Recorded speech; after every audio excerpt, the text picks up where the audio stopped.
Hey guys, welcome back to our channel app tutorial. Today in this video I'm going to be showing you guys how you can go live on Instagram. So I'm going to be teaching you a very easy step regarding this one.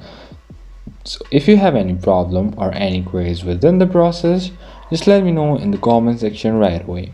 Now without any further delay, let's just get started.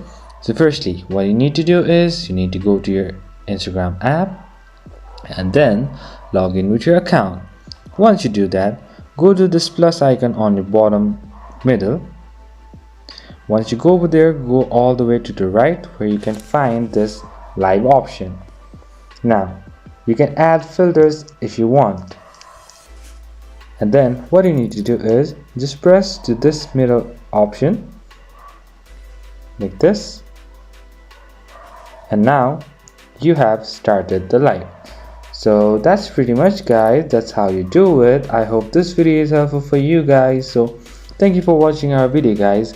If you like our video, please leave a like and do not forget to subscribe our channel and also hit the bell icon so you never miss an update from us. If you have any queries, just let me know in the comment section right away, and I'll see you guys again in our next video. Till then, stay safe guys. Thank you for watching.